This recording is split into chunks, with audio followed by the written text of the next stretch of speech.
Good morning. I'm Rabbi Chaim Beliak. I'm the executive director of Friends of Jewish Renewal in Poland.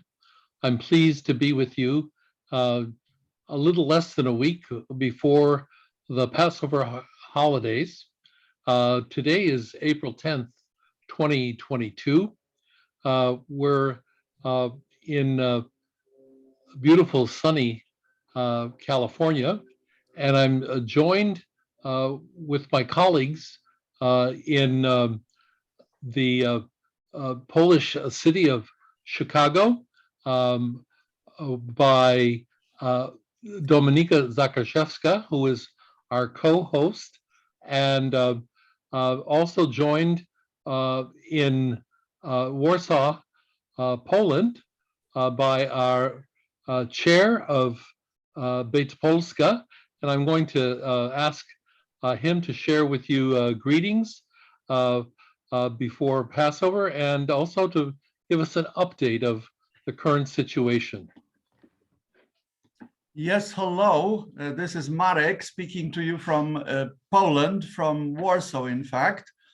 I'm speaking to you from chilly Warsaw, not just in terms of the weather, but we are chilled by the war happening right across the border from us in Ukraine. And we are trying to warm our houses and deliver whatever resources we can muster to the refugees who are pouring into Poland, continue pouring into Poland in their hundreds of thousands every day.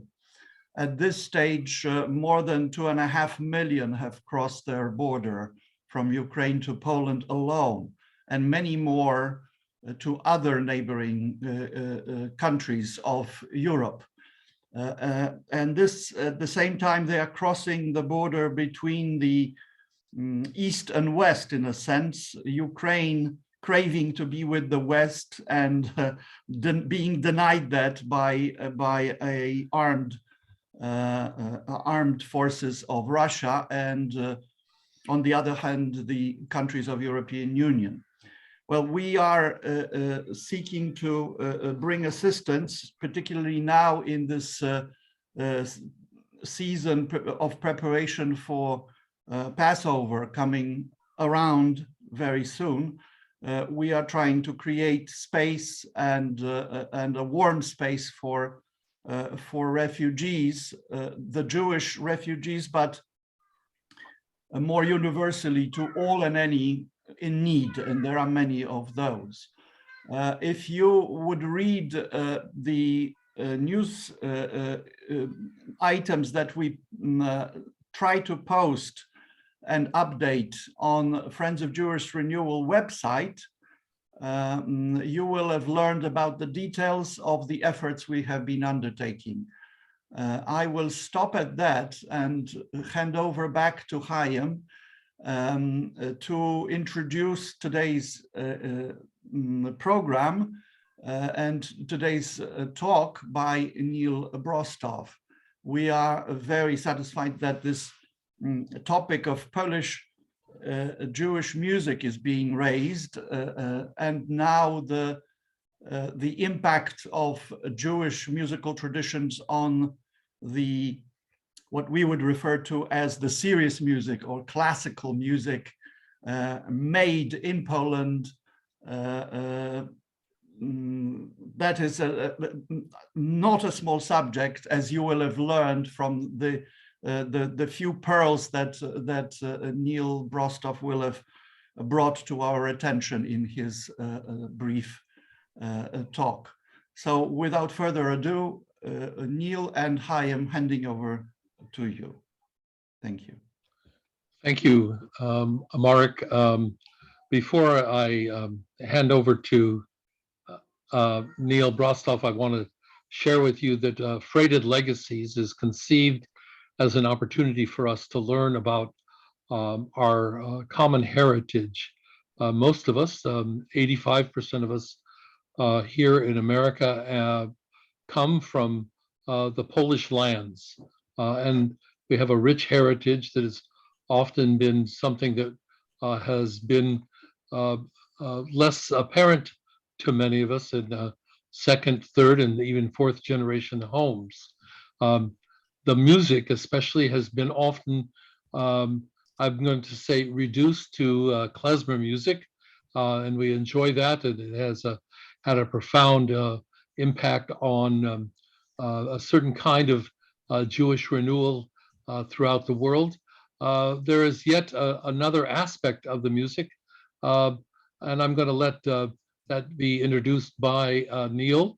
I want to tell you about the talents of this multi-talented teacher of music, an accompanist, a multifaceted impresario who has a joy in bringing us the pearls that are often in front of us, introducing us to the hidden treasures that are a part of the classical Polish Jewish tradition.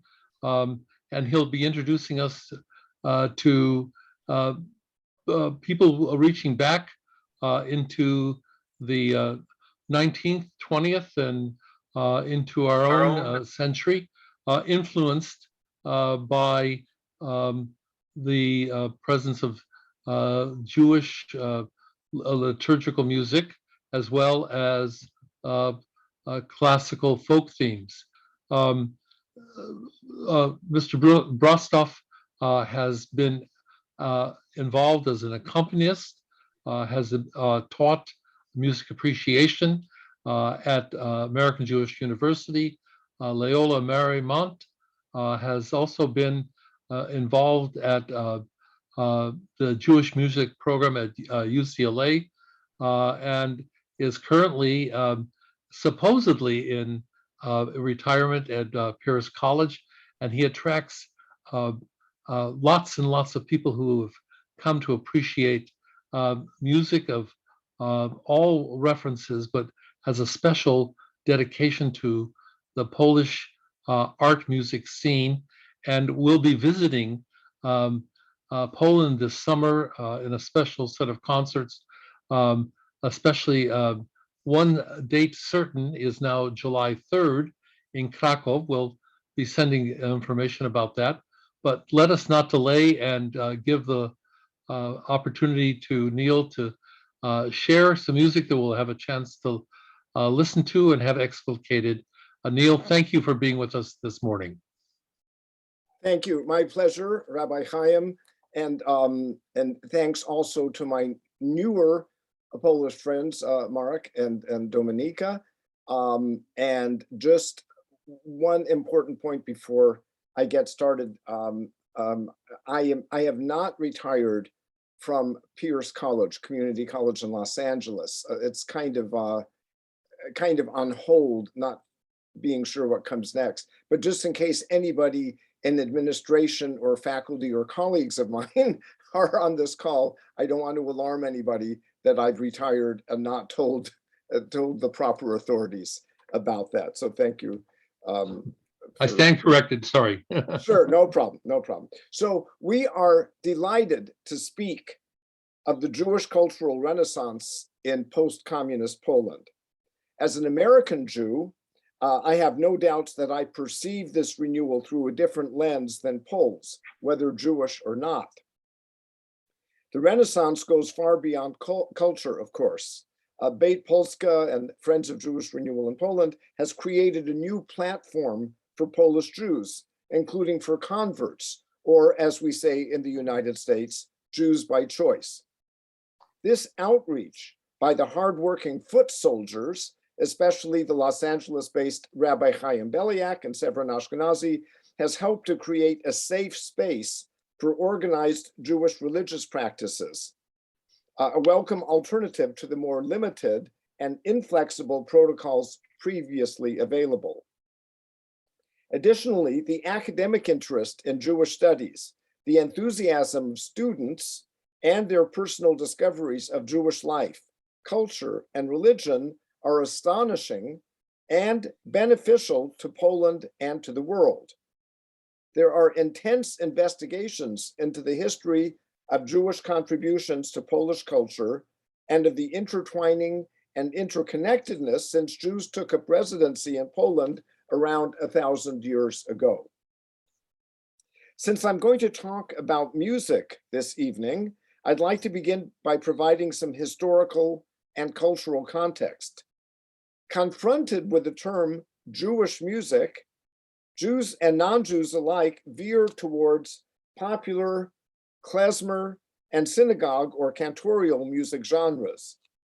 As my area of expertise is art music or classical music, and given that Central Europeans have been stakeholders in high music culture for centuries, both as creators and consumers, I will share an overview of music of the Polish Jewish experience with you.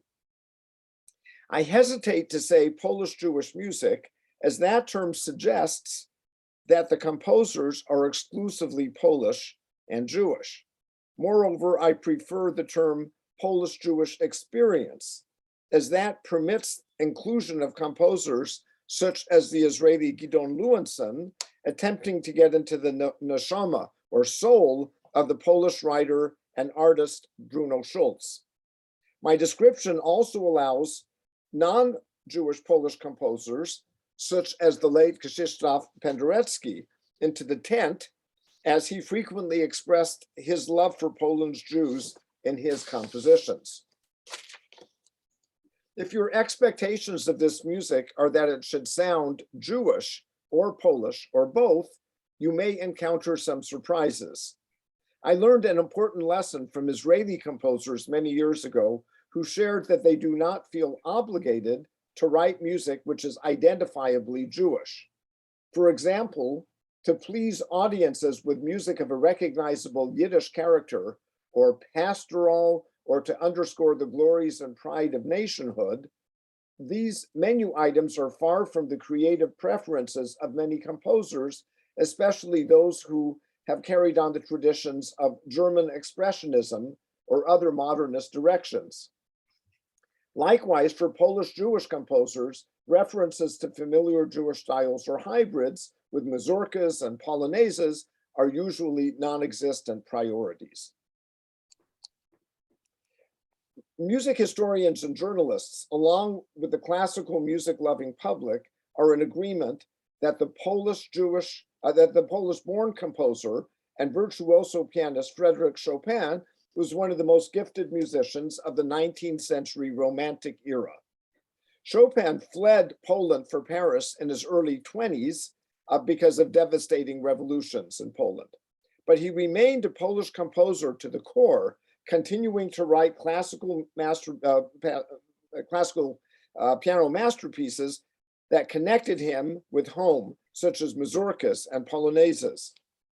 Another Polish musician had a similar career path, but with the marked distinction of being a Jewish woman. Born 21 years before Chopin, Maria Szymanowska distinguished herself as perhaps the first known female virtuoso concert pianist and composer.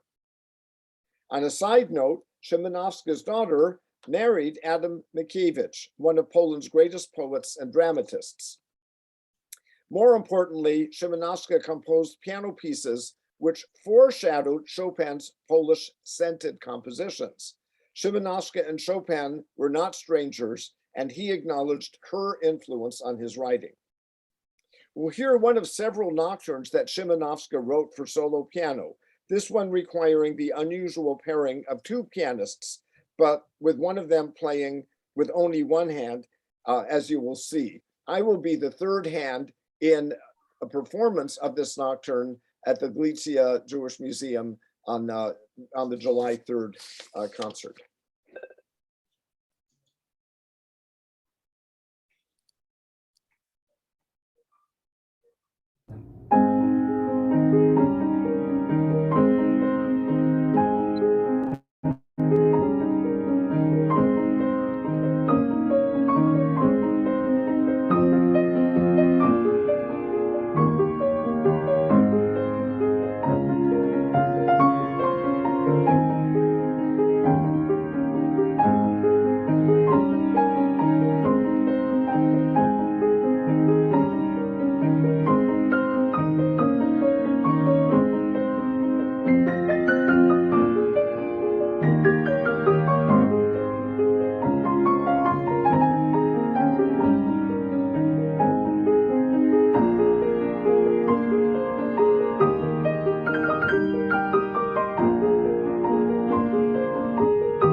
if you have a really good ear and you think you detected that the piano in this video was out of tune, you're right, it was out of tune.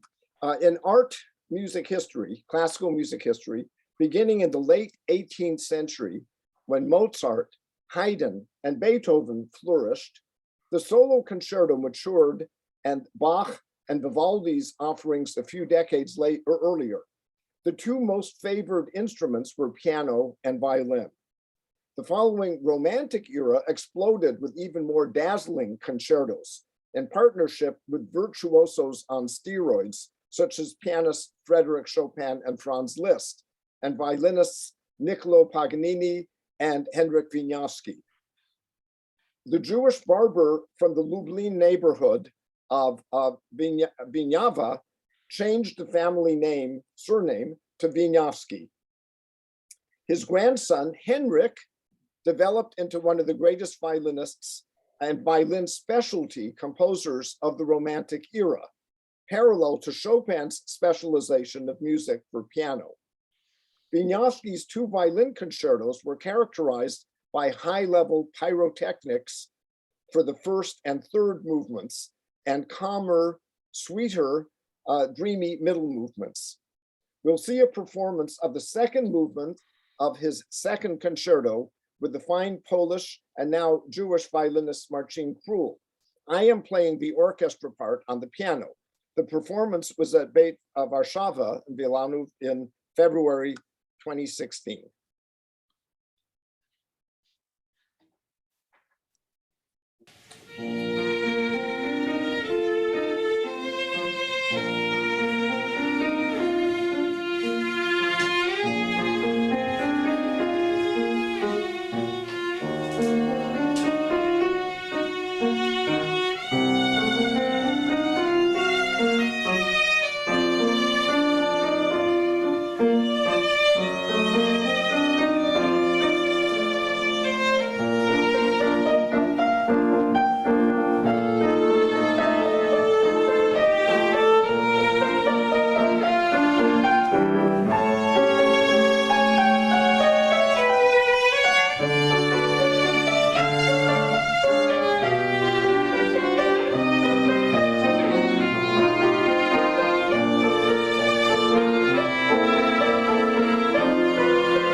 the 20th century was bursting with Eastern European instrumental musicians, especially Polish Jewish pianists. Most of them were able to leave Europe and emigrate to America, where they rebuilt their careers. Many of the pianists were also composers, including Ignaz Friedman. A highly respected Chopin specialist, Friedman wrote a number of preludes, nocturnes, and etudes following the master's model. His compositions lean towards the hyper-romantic style, often demanding superhuman virtuosity similar to his contemporaries. We'll listen to the first two from a set of 8 preludes.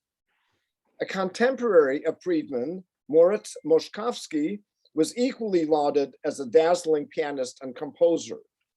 The famed Polish pianist and short-lived president of Poland, Ignacy Paderewski, declared that, quote, after Chopin, who was and remains the great Polish national hero, Moszkowski best understands how to write for the piano, and his writing embraces the whole gamut of piano technique, end quote. I selected his poem De Mai as an example of his work. So we'll listen to 2 preludes by Friedman and the poem De Mai of Moszkowski now.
Apologies, it seemed like the second of the 2 preludes escaped from my PowerPoint. So here is the Moszkowski poem De Mai.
Few excellent 20th century Polish Jewish composers had great cultural affinities for France, a country that also provided sanctuary for them during and following the Holocaust.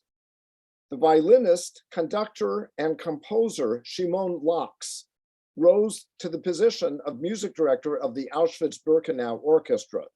He made new settings of Yiddish folk songs, and he composed original chamber and orchestral music. Barely surviving the Holocaust, Laks emigrated to Paris and remained there for the rest of his life. Laks made a setting of Antoni Slonimski's Elegy for Lost Jewish Villages in 1961, 10 years after Slonimski wrote the poem in his native Polish. The art song for mezzo-soprano and piano is a poignant lament, a remembrance which recalls similar sentiments in Mordechai Gebirtich's Holocaust song, Moishele mein Freund. From Laks's settings of 8 Yiddish songs with new, fresh, and modernist piano accompaniments, we'll listen to Die Goldene Pava, the Golden Peacock, a song about the beauties and mythical powers of the beautiful, colorful bird. Finally, we will hear Laks's setting of a poem by Julian Tuwim, one of Poland's greatest Jewish poets, Digio Marzyciel, Digio the Dreamer, is a cherished child fantasy of a little boy staring up at the sky and reimagining the clouds as tasty desserts.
That's not part of the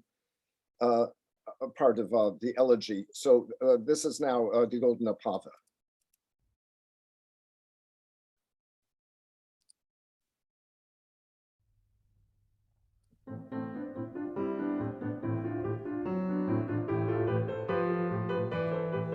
Es kommt zu fliehen die goldene Pave von a fremden Land.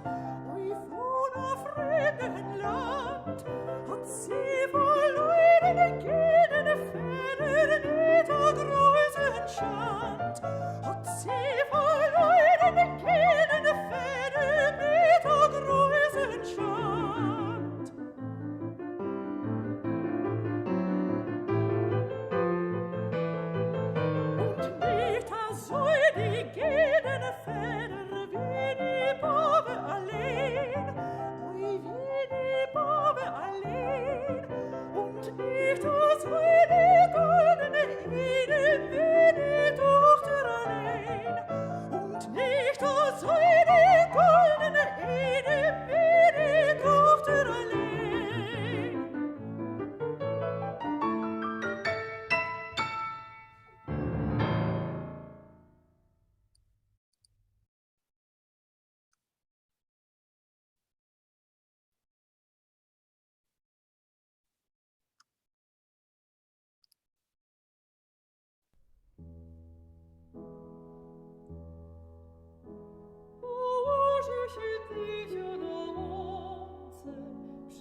Чисте, pierzaste, że to nie stosy ciastek. I szkoda, że całe niebo nie jest z tortu czekoladowego.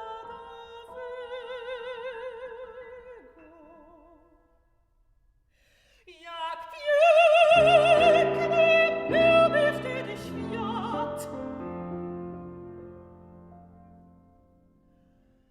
Leżałbym sobie jak leżę na tej murawie świeżej. Wyciągnąłbym tylko rękę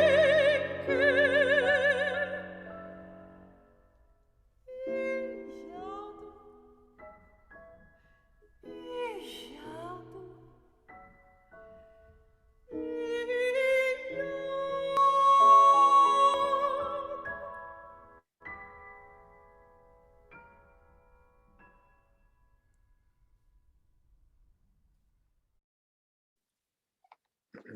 Alexander Tonsman was equally interested in his heritages of Polish and Jewish music. And he also showed an affinity for American and British ballroom dance styles after spending a number of years in the United States. Tonsman's two pieces for cello and piano show his skill in creating two scenes of Jewish life, Melody and Capriccio. We hear these charming miniatures performed by the Krakow duo, Jan Kalinowski cello and Marek Schleser piano. The duo has highlighted Polish Jewish composers, especially Tonsman, in their concerts and recordings. And they regularly perform in concerts and festivals internationally. Incidentally, the Krakow duo will play in my concert in Krakow in July 3rd. So it's the two of them plus a violinist and me playing again the third hand in Szymanowska's nocturne.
Grzegorz Fiedelberg and his son Jerzy were distinguished Polish musicians as composers, conductors, and influencers. Grzegorz was associated with the Karol Szymanowski, no relation to Maria Szymanowska, group of composers, and was an advocate for Szymanowski's recognition as a significant composer. Fiedelberg's two-movement suite, To the Wedding, for clarinet and piano, is a musical portrait of the Badchan's improvisatory Kalabesetzen, followed by the cheerful processional. The Badchan was a combination wedding entertainer, master of ceremonies, and bridal liaison for traditional Ashkenazi weddings dating from the 17th century. This video is of a concert that I produced in Los Angeles, actually at a church of Polish Jewish art music a few months ago.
As you know, Poland's proud history of classical music was enriched by Catholic and Jewish composers alike, especially in the 20th century.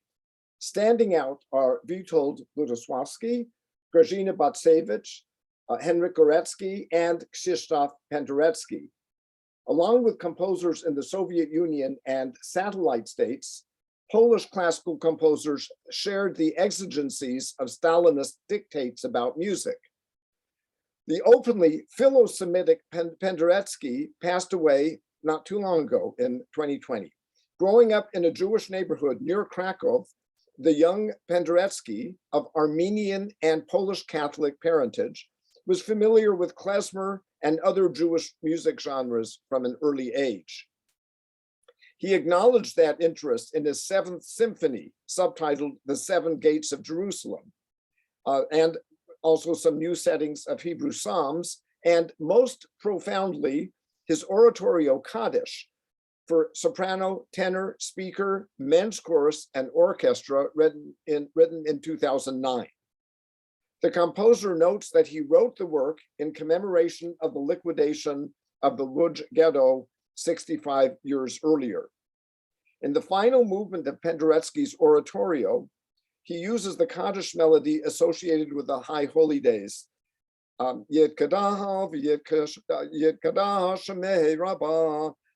as did Maurice Ravel in a smaller scale piece.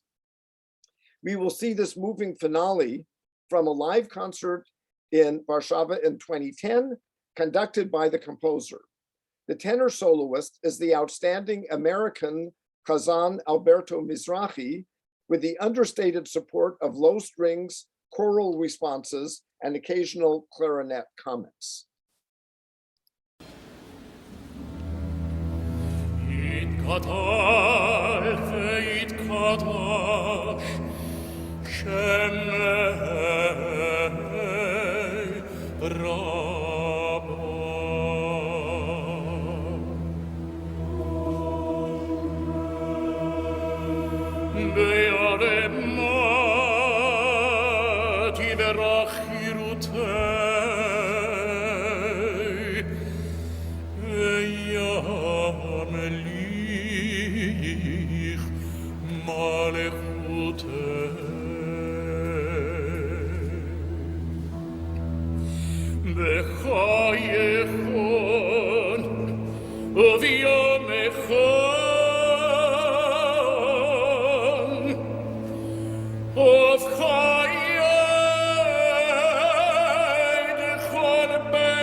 נחתה ושירתה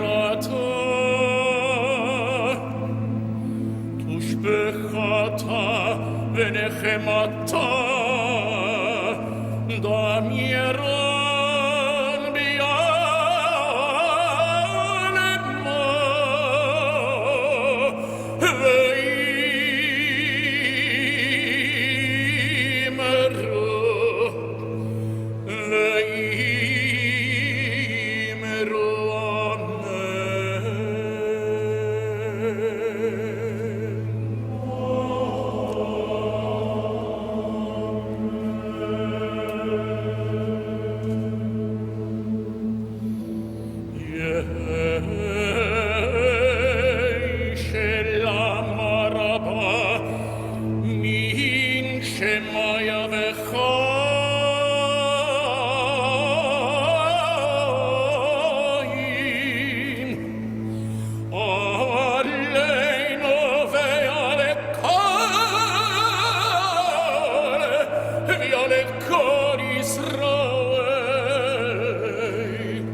We'll wrap up with one final piece of music and some commentary about it. One of Israel's leading composers, Gidon Lewinson, has demonstrated interest in the life and work of the Polish artist, writer, and literary critic Bruno Schulz with two compositions. His avant-garde quartet for Bruno Schulz is scored for clarinet, violin, cello, and piano. His far more ambitious Six Musicians in Search of Bruno Schulz was written for the unusual ensemble of clarinet, trumpet, violin, bass, accordion, and cymbalum. Cymbalum is an Eastern European hammered dulcimer called a cymbal in Yiddish. The 90-minute piece was far too long for a concert of mine of Polish Jewish music at UCLA here in Los Angeles in 2016. I asked, actually begged, the composer to make a new shorter performance version for my concert. And after some thought, he consented and even came to Los Angeles for 1 week to coach the fine student ensemble and to do some narration. So we will now see a very short excerpt from that performance in the movement titled Fiddler in the Keller. And the Keller is the Yiddish word meaning a cellar.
Well, that's it.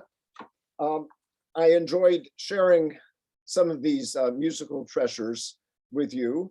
And Dominika and Chaim, if there are comments or questions that people have that they'd like to address directly to me rather than in chat, I would be fine with that. Meanwhile, I will look at chat and see. Good question. Somebody asked why Chopin is recognized as a Jewish composer. I hope I did not mislead the audience. No, he was not recognized as a Jewish composer at all. In fact, he had some very nasty anti-Semitic tendencies in his character. He said some very, very nasty things about Jews. But at the same time, he was a beneficiary. He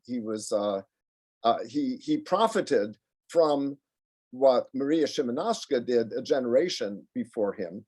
And also, very oddly, an Irish composer whose name is John Field wrote nocturnes that sound so much like Chopin's music that if you didn't know who wrote the piece, you wouldn't know.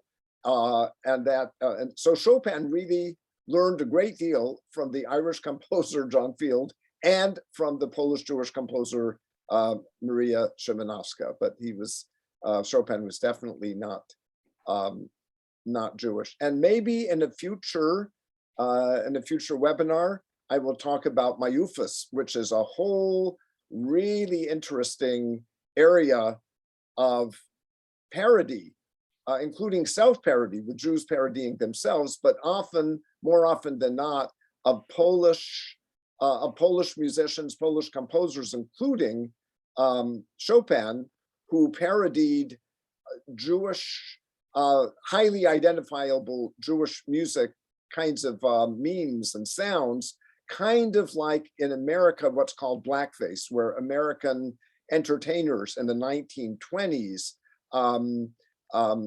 had their faces painted in blackface in order to parody Black entertainers, something that we now consider to be a very negative stereotype. So I'm glad that somebody asked that question about Chopin. I see that there's one more question that was just asked. Where was the Penderecki Kaddish Oratorio with Hazan Mizrahi performed? I don't have it right in front of me, but you might ask Rabbi Chaim Beliak, because he is quite sure that he was at that performance in 2009. I was at that performance, and it was at the Warsaw Opera.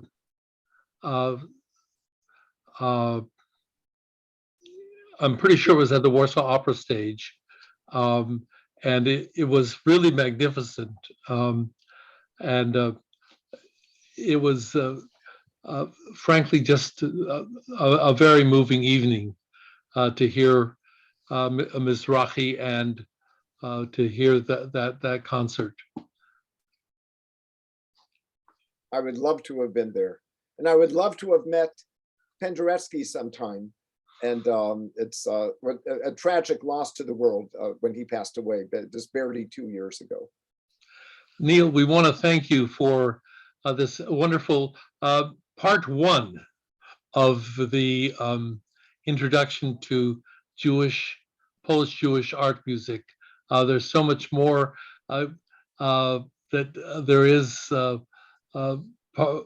in your wonderful files of music that we want to share with you, that we hope you'll share with us. I want to share with people, if we can just move to this full picture here of this picture of the book I'm holding. This is the picture of the May 8th program that we're going to have with the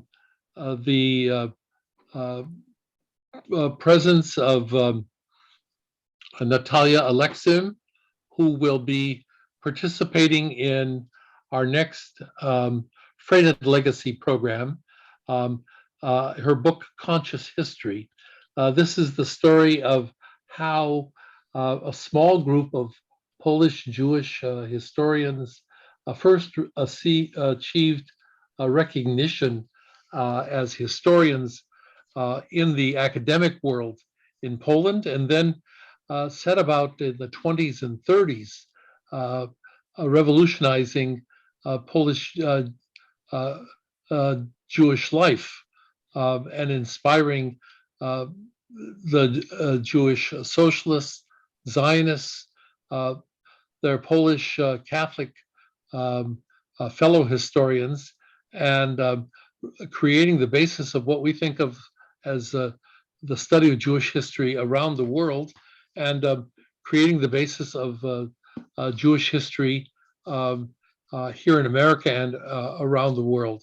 And we look forward to hosting Natalia on May 8th.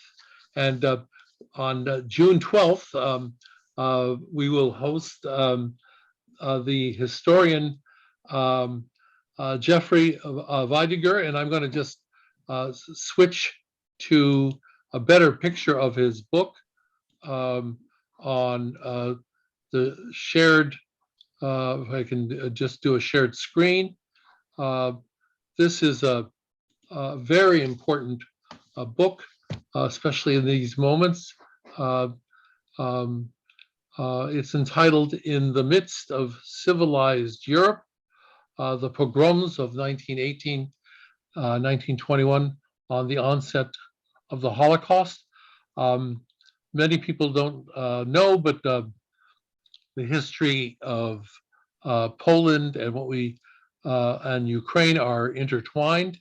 And Jeffrey Weidiger will be speaking not only on June 12th, but before that, he will be sharing with us his knowledge about what we would call the Jewish lens on the current situation that we're experiencing with the refugee crisis. We appreciate very much your participation in the Shared Legacy programs, and we're very proud of your participation. We want to thank Neal Brostoff for his participation. Today we're beginning a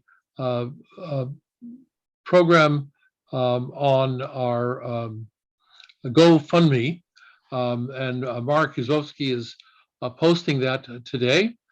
This is an effort to support our work of Beit Polska, and also to continue our efforts in supporting the child care efforts of Ukrainian refugees. This is an ambitious effort to build our community in Poland, and also to be involved with the needed support of refugees. Those details will be coming to you in our email and in other Facebook and other advertisements. Before we conclude today, I want to wish everyone a sweet Passover. May we be gathered around our Seder tables in peace. May everyone be gathered around their family tables, knowing peace. And may this Passover begin a new era of peace for all people. Thank you all for your participation today. Shalom.